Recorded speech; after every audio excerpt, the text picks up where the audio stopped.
যারা এই দেশের জন্য রক্ত দিছে তারা এরকম মারাত্মক একটা কিছু ডাক্তারদের সাথে করবে, এটা আমার বিশ্বাস হয় না। অন্তত আমার বিশ্বাস ছাত্ররা গন্ডগোল করবে, শুধু যে ছাত্রের সাথে বহিরাগত কিছু অবশ্যই আছে।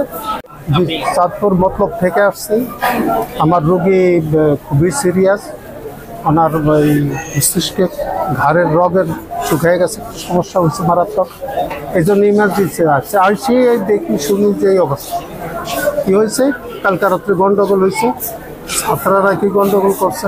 আমার বিশ্বাস ছাত্ররা গন্ডগোল করবে, শুধু যে ছাত্রের সাথে বহিরাগত কিছু অবশ্যই আছে, তারাই এগুলি করতেছে। না হলে যারা এই দেশের জন্য রক্ত দিছে তারাই এরকম মারাত্মক একটা কিছু ডাক্তারদের সাথে করবে, এটা আমার বিশ্বাস হয় না। অন্তত এখন আমরা এটার ভুক্তভোগী, আমরা রুগী নিয়ে আসছি বহু দূর থেকে, এই চাঁদপুর মতলব থেকে। এখন আমরা কোথায় যাব?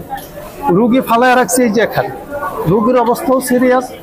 এখন আমাদেরও কোনো এখন থাকারও কোনো পরিস্থিতি নেই যে আমরা কোথায় কই যাব। এই অবস্থার মধ্যে আমরা এই বর্তমান সরকারের অন্তত সুন্দর একটা তদন্তের মাধ্যমে এই জিনিসটা তারা সুরাহা করুন।